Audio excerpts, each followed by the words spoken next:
वो आरंभ होने जा रहा है। पोडियम का एक ही विषय है नैतिकवादी नेतृत्व और आर्थिक प्रजातंत्र। तो थोड़ा इंट्रोडक्शन के रूप में मैं कहना यही चाहूँगा, अभी अभी आपने कुछ आंदोलन भारत में देखा सरकार के विरोध में, लेकिन ये आंदोलन करने से हमारे देश की जनता शहीद हो जाएंगे यह कानून। उन्हें नीतिवान बनना होगा और जब तक नीतिवान नहीं बनेंगे और नीतिवानों के हाथ में यह सत्ता नहीं आएगी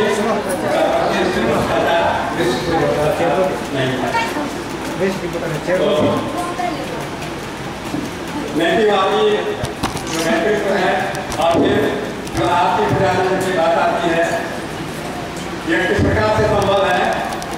हमारे आगे बचिए ना, खड़ा कहाँ है। विशिष्ट वक्ता के रूप में आचार्य रणधीर जी आपके सामने मौजूद हैं। मैं उनसे आग्रह करना चाहता हूँ वे इस विषय पर प्रकाश डालें, किंतु समय का ध्यान रखते हुए मैं उनसे अनुरोध करना चाहूँगा कि अपनी प्रतिष्ठा को समाप्त करेंगे, क्योंकि बोलने वाले धन्यवाद।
गोष्ठी में उपस्थित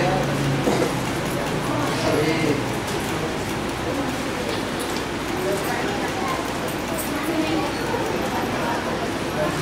हमारे बीच मंच पर आसीन अध्यक्ष महोदय,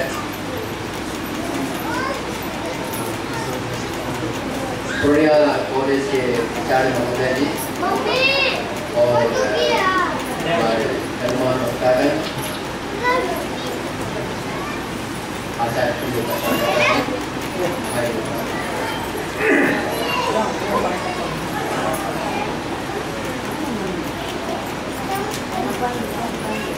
इस विषय पर अभी ये विचार गोष्ठी का आयोजन हुआ है। यह मानव इतिहास में एक नई अवधारणा श्री श्री आनंद है और आज से पूर्व मानव मनीषा ने इन विषयों पर चिंतन भी नहीं कि ऐसा भी हो सकता है क्या। मानव मनीषा की बहुत बड़ी खोज है राजनैतिक प्रजातंत्र। और तो कहते हैं कि आज से 2500 वर्ष पूर्व इसी भारतवर्ष की भूमि पर लिच्छवियों के शासन व्यवस्था में यह गणतंत्र के रूप में आया था। प्रतिनिधिगण मिलके चुनाव प्रक्रिया के माध्यम से शासन व्यवस्था का निर्देश दिए थे और वह आज आम जन के मतदान से क्या व्यवस्था अपना स्वरूप धारण किया है, जिसे प्रजातंत्र कहते हैं। श्री श्री आनंदमूर्ति जी ने इसे कहा राजनैतिक प्रजातंत्र। और विश्व के अनेक देशों में यह राजनीतिक प्रजातंत्र आज अवस्थित है। उन्होंने कहा कि राजनीतिक प्रजातंत्र का दो स्वरूप है। एक राजनीतिक प्रजातंत्र है जहां आम जन वोट देके शासन व्यवस्था का रूप बनाते हैं, और एक दूसरी व्यवस्था है जहां पार्टी के खास कैडर लोग मतदान के माध्यम से शासन व्यवस्था का स्वरूप बनाते हैं, जिसे समाजवादी डेमोक्रेसी का। वह तो धरती पर एक बीती बात हो चुकी है। की रोशनी के रूप में वह चीन में शीतल अपने अस्तित्व को बचाए हुए। पूरा विश्व इस राजनीतिक प्रजातंत्र के अंदर लगभग अवस्थित। कुछ देशों में तानाशाही व्यवस्था है जो दूसरी होने के कागार। यह जो राजनीतिक प्रजातंत्र है, इसका प्रयोग विशेष रूप से इसके 38 के एरा में हुआ, पूंजीवादी व्यवस्था में हुई, और पूंजीपतियों ने अपने शोषण के लिए सबसे सुंदर अगर कोई व्यवस्था समझा, इस राजनीतिक प्रजातंत्र को उसने इसे घोषित किया पारित। इस राजनीतिक प्रजातंत्र ने पूंजीवादी शोषण के लिए पूरा। पूंजीवादी व्यवस्था उसे कहते हैं जहां कुछ मुट्ठी भर लोग समाज के आम संपत्ति पर, अधिकांश संपत्तियों पर उनका आधिपत्य हो जाता है, और जो शासक वर्ग होते हैं उन्हें वो बैठाते हैं, उन्हें वो पोसते हैं, पालते हैं, अपनी सुविधा देते हैं। चुनाव का खर्च चाहिए, उनके बाल बच्चों को रोजगार चाहिए, ऐयासी जीवन चाहिए, सुख वैभव चाहिए, ये सारी व्यवस्था वो इनके लिए मुहैया करते हैं। और ऐसे लोगों को राजनीतिक प्रजातंत्र में वो आगे बढ़ाते हैं, धन देके, प्रलोभन देके, मीडिया के माध्यम से, पेपर के माध्यम से। जो व्यक्ति चरित्रवान हो, ऐसे लोगों को आगे बढ़ाते हैं, राजनीतिक मंच पर जिताते हैं, जिनके चरित्र के विषय में अगर आप चर्चा करेंगे तो आपको लगेगा कि क्या पूरा जीवन एक आम जनता को धोखा देने का स्वार्थ जनित राजनीतिक, जहां नैतिकता के लिए स्थान नहीं, जहां चारित्रिक दृढ़ता के लिए स्थान नहीं, ऐसी व्यवस्था पूरे दुनिया में अपने वर्चस्व के इसका जब दारुण स्थिति आप देखेंगे, जलाकटा पेपरों के माध्यम से व्यक्त होता है, खास करके उन पेपरों विशेष रूप से उल्लेखित होता है जो राष्ट्र भक्तों का पेपर है, जो जलाकटा इन शोषकों के पर्दों को हटाकर को दिखाते हैं।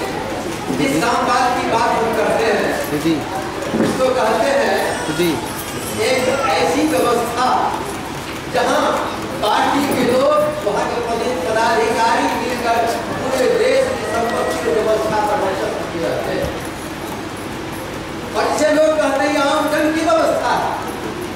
और जब मैं इसकी पेपर में पढ़ा तो वहाँ के एक व्यक्ति ने कुत्ता खरीदा 6 करोड़ 8 लाख रुपया में, तो मेरा दिमाग काम नहीं किया, क्या चीन में भी ऐसी व्यवस्था है कि आदमी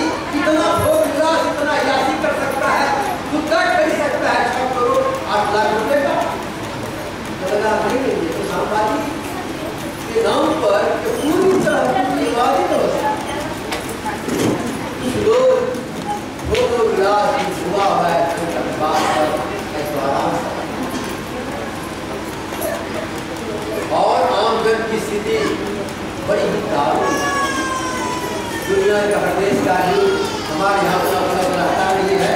बड़े बड़े शहरों में वहाँ पेपर आते हैं लेकिन दुनिया सहरसा मधेपुरा भागलपुर में देशों के पेपर उपलब्ध नहीं होते हैं। इसलिए दुनिया पूरी दुनिया की सारी बातों की जानकारी आपको इसके शहरों में हो जाती है लेकिन आपको अपने देश की स्थिति की जानकारी हो सकती है यहाँ के विभिन्न पेपरों के माध्यम विभिन्न सूत्रों के माध्यम से।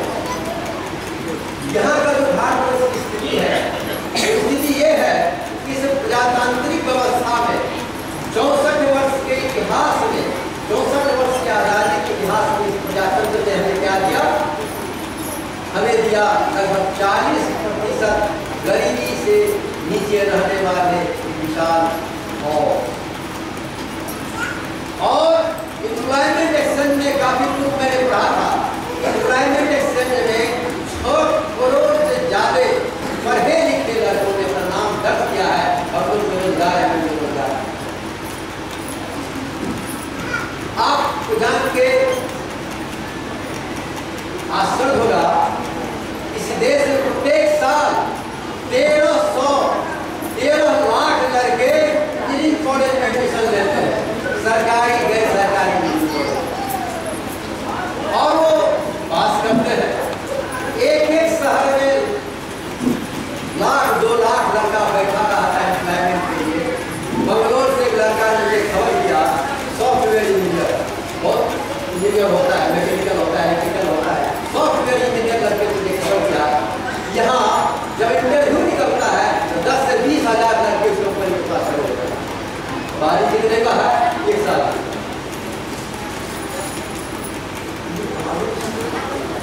इस देश में इंजीनियरों के लिए रोजगार की व्यवस्था नहीं है।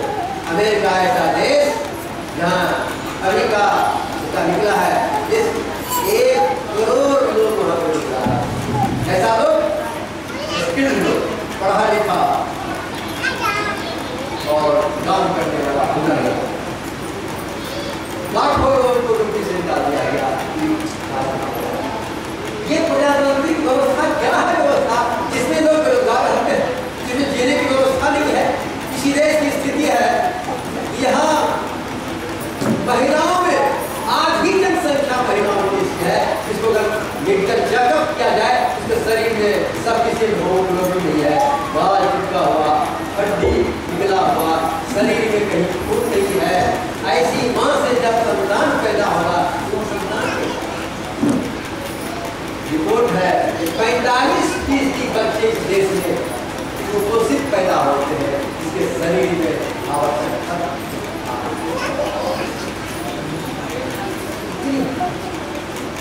इस देश की संपदा कन्याकुमारी से लेकर कश्मीर तक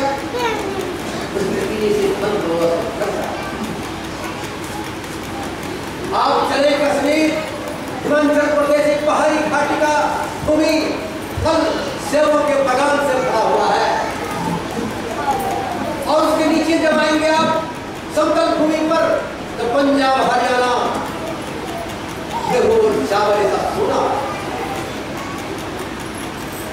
और उसके नीचे जब आएंगे आप और नीचे उतर के जाएंगे तो अंगूर की खेती कहलाती है। इसमें अंगूर फल फूल कितनी खेती होगी वहाँ चीनी का अंबार वहाँ इतने कारखाने हैं और महाराष्ट्र में इसी देश में काजू किशमिश मसाला खेती से बड़ा गंगा ब्रह्मपुत्र के मैदान को कहा जाता है दुनिया के सबसे बेस्ट प्लानट लेकिन बाढ़ की विविधता सूखा की विविधता से किसान मिट्टी से अन्न फल सभी कैसी सिंचाई की व्यवस्था कैसी हमारी कृषि नीति मिट्टी है दुनिया की उपजाऊ सबसे उपजाऊ मिट्टी है जब का मैदान की मिट्टी या तो पानी में डुबा रहता है, नहीं तो धूप के अंगार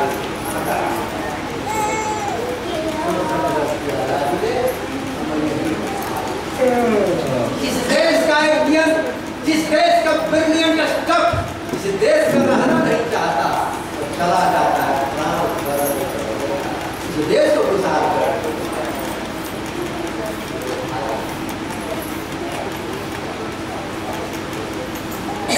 टैलेंटेड लड़के हैं उसके लिए व्यवस्था नहीं है, जो उसके बाद के लड़के हैं उस सड़क पर धूल फाड़ता है।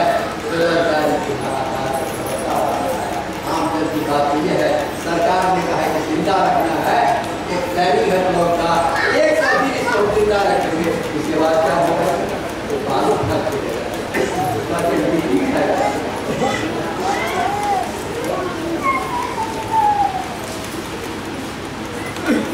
इस प्रजातंत्र के साथ तो क्या कारण है? भारतवर्ष इतना प्राकृतिक संपदा से बड़ा पूरा देश, जिसकी मिट्टी दुनिया की बेहतरीन उपजाऊ मिट्टी है, जिसके गर्भ में लोहा, गोल्ड, कोयला, तांबा, यूरेनियम, इससे आनुवंशिक शक्ति पैदा हो सकता है, क्या नहीं? नदी में कल बहते पानी, दुनिया का बहुत सारा देश है जहाँ पानी पत्थर का चट्टान है, बर्फीला भूमि है, मरुभूमि है। इस देश में जो ज्ञान, इस देश को पानी हो वह देश दुनिया का स्वर्ग। पानी चला जाता है समुद्र के गर्भ में, वह बन जाता है नदी। इस पानी को इंसान पी सकता है, शरीर से पिटाई। आसाम का पेट्रोल 6000 किलोमीटर पार होकर बरौनी आ सकता है, लेकिन यहाँ का पानी जो हमें बाढ़ में डुबा देता है, इसका प्रॉपर मैनेजमेंट अगर हम कर देते, इस देश का 1 इंच भूमि सूखा न रहता। पैसा कहाँ से इतना बड़ा प्रोजेक्ट करेंगे? फिर से याद में जोड़ी कीजिए, हम लोग क्रॉस के जन्मदाता के रूप में प्रभात सरकार नाम से भी गाते हैं। उन्होंने एक बार कहा कि जब तक बाढ़ की समस्या का निदान नहीं होगा, उत्तर प्रदेश, उत्तरी बिहार और उत्तरी बंगाल ये पानी में डूबा था, बरसात के मौसम और दुनिया का सब जाओ की पानी में डूबा। उन्होंने कहा बाढ़ की समस्या के निदान करना, और बाढ़ की समस्या क्यों आती है ये देखना।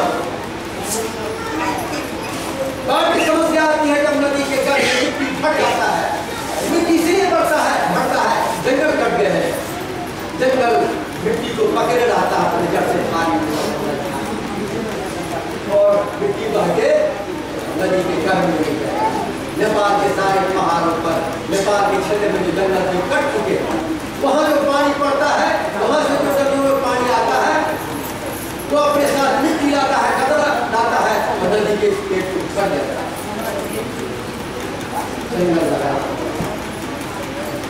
देश में नेपाल में यहाँ शुरुआत है, इसके समझौता करना और मिट्टी को पेट नहीं मिलेगा, जो भर चुका है इस मिट्टी को बाहर निकाल कर ये रोड बनते हैं, उस पर मिट्टी देंगे। हमारे खेत को काट कर रोड पर मिट्टी डाला जाता है, हजारों का उपजाऊ मिट्टी बनता है, उसको अगर काट दोगे तो 2 फीट नीचे का मिट्टी को बहुत फीट लगेगा उपजाऊ मिट्टी से। नदी के पेट की मिट्टी से रोड बनेगा, नदी के पेट की मिट्टी से शहर के घर भरे जाएंगे जहाँ पर मिट्टी लाते हैं, उपजाऊ खेत मिट्टी का घर में भरते हैं। और नदी के किनारे में देकर उस पर बगीचा लगाया जाएगा, जंगल लगाया जाएगा, जिससे कि कटाव। उन्होंने कहा इमली का पेड़ लगाओगे, उसमें इतना जड़ होता है वो मिट्टी को पकड़े रहेगा, मिट्टी का कटाव नहीं होने देगा। ये इमली के पत्ते से बड़ा दूषित वायु निकलता है, इसी को स्वास्थ्य को खराब कर देगा, इसलिए उसके बगल में नीम और सीमा का पेड़ लगा दोगे, उस वायु को पहले। और उन्होंने कहा कि गंगा के किनारे में जो समुद्र में नदियां मिलती है, वहाँ बैरे बना दो, एक बूंद पानी नहीं जाएगा, क्योंकि मीठा पानी खेती के लिए जरूरी है, पीने के लिए जरूरी है। धरती का पानी खत्म हो रहा है, एक दिन हाहाकार बढ़ जाएगा, धरती के पानी में निकल जाएंगे सभी सारे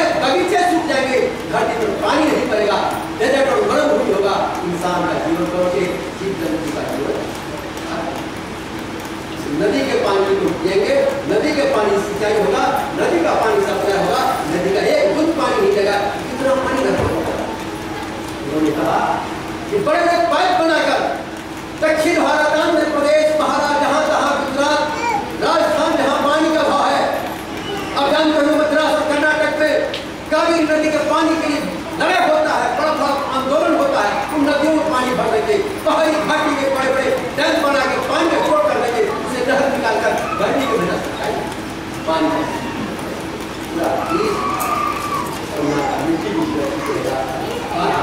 सरकार कहेगी ना पैसा कहाँ जाएगा, हमारे पास तो पैसा नहीं है। भारत सरकार का आमदनी 8 लाख करोड़ के आसपास, इसका खर्चा है 12 लाख करोड़ और घाटा है 4 लाख करोड़ का। कहाँ है हमारे पास? यदि इसलिए कहते हैं बिहार सरकार का कहना है हमारा आमदनी है 10 से 11 हजार करोड़ का, खर्चा है 65,000 करोड़ का।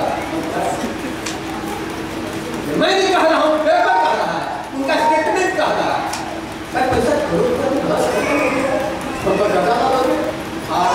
एक व्यक्ति पर ये राजनीतिक प्रजातंत्र के चलाने वाले राजनीतिक नेता और इनके मालिक पूंजीपतियों ने हम पर लादा है, एक औलाद पर लादा है 33,670 रुपया प्रत्येक बच्चे पर लादा किया है। हम सबों पर लादा तो करना है, ये नंबर कर जाएगा, ये हम लोगों के करना है। ये है आर्थिक प्रजातंत्र की परिस्थिति जिसने हमें जीने की व्यवस्था की। इसका कारण क्या है? कारण स्पष्ट है, घोरतम स्वार्थ से दूषित इंसान, जब स्वार्थ में लोभ इंसान पागल हो जाएगा, उसके सामने जनता का हित, देश का कल्याण विषय है। और चाहिए नैतिकवादी नेतृत्व, लेकिन नैतिकवादी नेतृत्व खड़ा रखेंगे, उसके पास कोई आर्थिक योजना नहीं रहेगा, कोई इकोनॉमिक प्रिंसिपल नहीं रहेगा, वो क्या करेगा? यही करेगा कि सब एमपी और मिनिस्टर के दरवाजा पर जाके हाथ बजाएगा और क्या कहेगा? हरे राम राम राम हरे हरे। इस बात में नहीं, हमारे डबली बजाने से देश का आर्थिक विकास नहीं है। अगर आप अच्छे भी हैं, आप आर्थिक विकास नहीं कर पाएंगे। इसके लिए चाहिए इकोनॉमिक प्रिंसिपल, इसके लिए चाहिए आर्थिक योजना, इसके लिए चाहिए क्या करना है? संपूर्ण क्रांति का नारा देने वाला जयप्रकाश नारायण व्यक्तिगत जीवन में एक सच्चे व्यक्ति थे, लेकिन अपने कार्यकर्ता को नैतिकवान चरित्रवान बनाने की प्रक्रिया नहीं किया, इसलिए एक भी नैतिकवान चरित्रवान व्यक्ति किसे कहते हैं? नैतिकवान चरित्रवान व्यक्ति उसे कहते हैं जिनको अपनी इंद्रियों और वृत्तियों को संयम हो, उन्हें कहते हैं नैतिकवान चरित्रवान। कौन था नैतिकवान चरित्रवान व्यक्ति? कोई कह सकते ऐसा बताया? बताऊंगा, एक बात का जवाब देगा। लोग कहते हैं पैसा कहाँ है, कैसे विकास होगा देश का?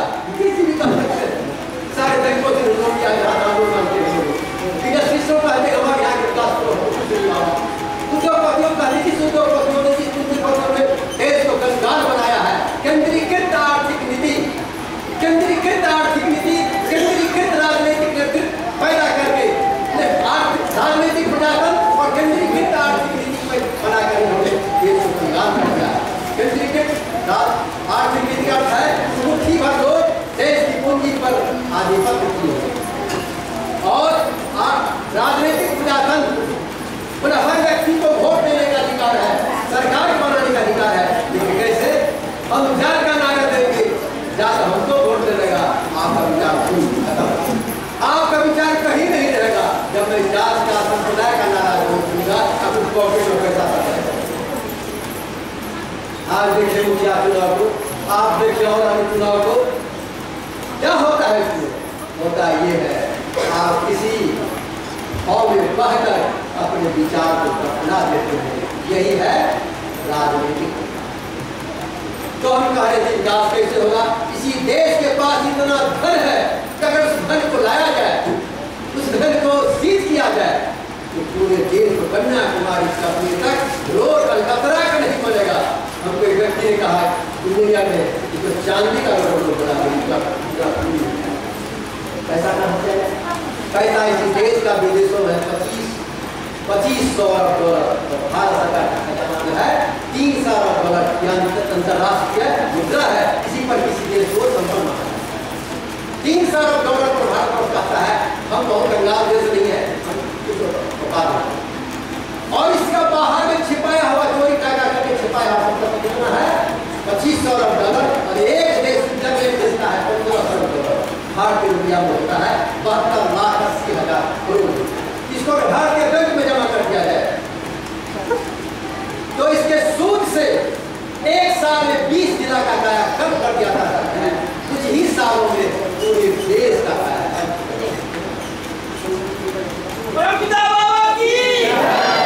लेकिन कौन लेगा इस पैसा को? एक व्यक्ति ने आवाज बुलंद किया, उसे इतनी उनके लोगों को डंडा से उसका स्वागत किया और रात में ही उसको उठाकर उसके आश्रम में पहुंचा दिया। कौन उठाएगा आवाज?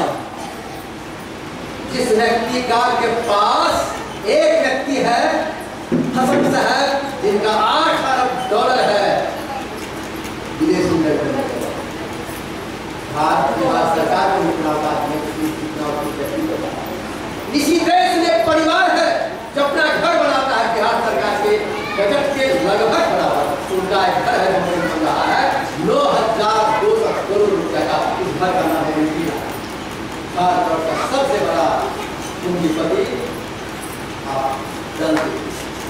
दो भाई है। तो ये एक परिवार की संपत्ति है 3 लाख करोड़ का और बिहार का बांध है प्रत्येक साल का उसको आता है पैसा टैक्स से 10 से 11,000 करोड़। किसान के जमीन पर तुम सीलिंग लगाते हो और इनके लाखों इनके अरबों खरबों की संपत्ति पर कोई सीलिंग नहीं। जो मालिक तो वही है, तुम चाकर तुम कैसे? ये है आर्थिक, ये है राजनीतिक प्रजातंत्र की संपत्ति है, व्यक्ति है, मेधा है, लेकिन इसकी व्यवस्था क्यों नहीं हो पा रही है? नैतिकवादी नेतृत्व नहीं। और नैतिकवादी नेतृत्व इस प्रजातांत्रिक पार्टी से, इस व्यवस्था से पैदा नहीं किया जा सकता है। नैतिकवादी नेतृत्व का निर्माण होगा इससे पहले। नैतिकवादी नेतृत्व का निर्माण कैसे? गीता में कृष्ण ने कहा अर्जुन को, सर्वधर्मान प्रत्येक मामेकम सर्वपूजा अहंवा सर्वपावनी। हे अर्जुन, सर्वधर्मान सभी धर्मों से ऊपर उठो। ये कौन सा धर्म? क्या हिंदू, मुसलमान, सिख, ईसाई? ये बातें तो उन्होंने कहा है आज से 3500 वर्ष, खूब सारे 30,000 वर्ष। उस समय न इस्लाम था, न ईसाई था, न उसमें हिंदू धर्म नाम से कोई संप्रदाय था। ये कौन सा धर्म? ये है वृत्तियों का स्वभाव, वृत्तियों के धर्म। वृत्तियों के स्वभाव से, स्वभाव को धर्म कहते हैं। वृत्तियों का जो धर्म है, इससे ऊपर उठो। कितना वृत्ति? तो 50 वृत्ति। आनंदमूर्ति जी कहते हैं एक वृत्ति को उसका कल्याण करता है, तो उसे कहते हैं बड़ा वृत्ति। उसके बाद सभी वृत्तियां जो है मनुष्य को मानता है। 50 वृत्तियों के स्वभाव और धर्म से वो होगा कृष्ण का शरणागत। सर्वधर्मान प्रत्येक मामेकम शरणम। जब तुम सभी वृत्तियों से ऊपर जाओगे शरण जाओ। कैसे आओगे? बढ़ होता अंतरलोक में। अंतरलोक में क्या तरह का चलना, चलने के लिए बहुत चलती मैंने आते हैं चलता। तब कहते गाय करे बकरी करे हवा कर जानते हो चिड़िया वाला भूजा खाते हुए चले तो हम लगते हो रात कुमार की करते हुए खाते हुए जा रहे। तो ये चलना है, इसकी संस्कृति में बहुत सारे तो बड़े माना होता है आनंद बोध के साथ अंतरलोक में चलना। अंतरलोक में आनंद बोध के साथ कैसे चला जा सकता है? इसके क्या है? भगवान कृष्ण ने इस श्लोक के पहले उन्होंने कहा योग साधना के माध्यम से तुम अभ्यास और वैराग के माध्यम से तुम उस परम पद को प्राप्त करो। यह जो अभ्यास है ये क्या है? जब नियम आसन प्राणायाम ध्यान भगवान कृष्ण आनंदमूर्ति जी ने कहा Gita is a critical expression of cultural growth. आम आदमी नहीं तंत्र योग साधना की व्याख्या। तो जो इस तंत्र योग साधना की व्याख्या गीता भगवान कृष्ण ने किया है, जो मनुष्य जम नियम का पालन करेगा। जम नियम क्या है? जम नियम जम है बाहरी जगत को ब्रह्ममय व्यवहार करना और नियम है आंतरिक जगत को ब्रह्ममय बना देना। यह जो संतुलन है बाहरी और भीतरी जगत का, इसे कहते हैं जम नियम। ऐसे आदमी कर सकता है। ये पॉलिटिकल लीडर से संभव है?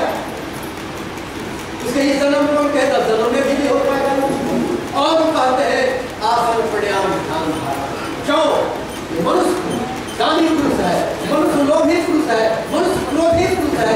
चाहकर भी अपने क्रोध को नियंत्रण नहीं कर सकता है, चाहकर भी अपने काम वासना को नियंत्रण नहीं कर सकता है, चाहकर भी अपने मोह और लोभ वृत्ति को नियंत्रण नहीं कर सकता है। मैंने एक प्रयोग किया, प्रयोग मैंने देखा कि गुरुदेव ने मुझे कुछ आसन करवाया।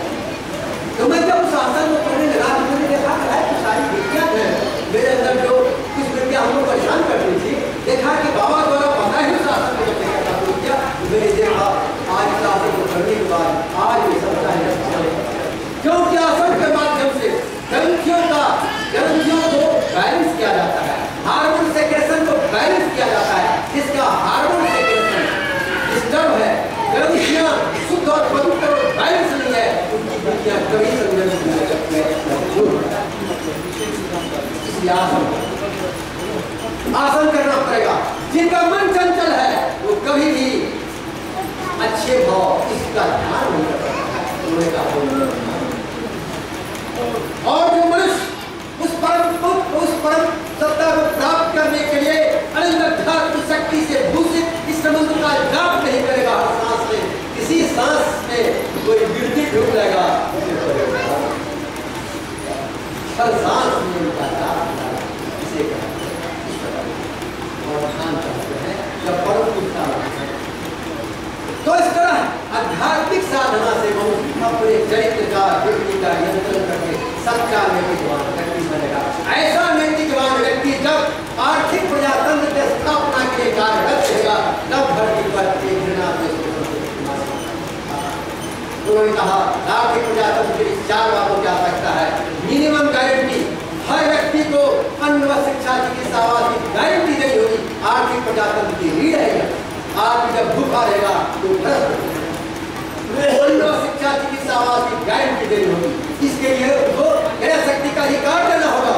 गैर शक्ति का अधिकार करता होता है इतना पैसा हमको महीना मिले जिससे अन्न शिक्षा चिकित्सा की पूर्ति हो। तो पैसा क्या मनियागर भेज देंगे?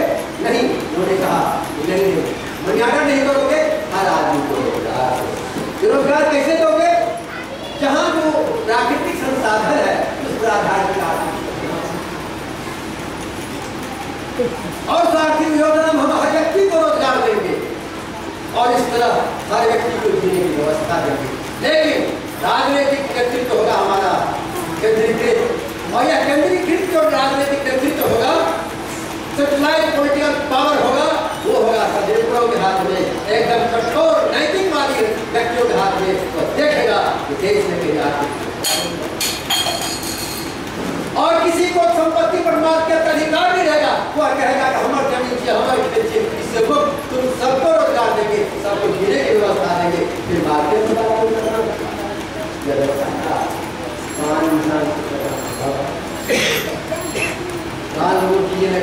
रोजगार कैसे दोगे? 2-4 बार उसको समाप्त होगा। तो क्या आप कहाँ से रोजगार देंगे? जिस दुनिया के धरती पर आप बैठते हैं इसी जगह पर मैं आपको इस जिला के व्यक्ति को रोजगार की बात कर देता हूँ। और यह एक कृषि प्रधान क्षेत्र है। यहाँ क्या होता है? बांस होता है, यहाँ क्या होता है? फसल होता है, यहाँ क्या है? बगीचा है, यहाँ नदी नाला, बाढ़ की भी निकाल है, फसल लगा है। यहाँ पर मैं क्या करूँगा? कारखाना मध्यपुरा कृषि प्रधान क्षेत्र है, यहाँ इंजन का कारखाना खोला गया। मुजफ्फरपुर पटना का कारखाना है जहाँ चक्का बनता है। छपरा में रेलवे का वहां पर बनेगा, डिब्बा बनेगा, कोच बनेगा, गलत प्लानिंग कच्चा माल नहीं है वहां तो कारखाना नहीं खोलोगे, ये रॉन्ग कारखाना है। क्यों? भूकंप हो गया, युद्ध हो गया, अगर मोकामा का पुल टूट गया, गांधी से जो टूट गया तो कच्चा माल वहां कहाँ से आएगा? जहाँ इंजन बनेगा वहां को तुम्हारा कारखाना है।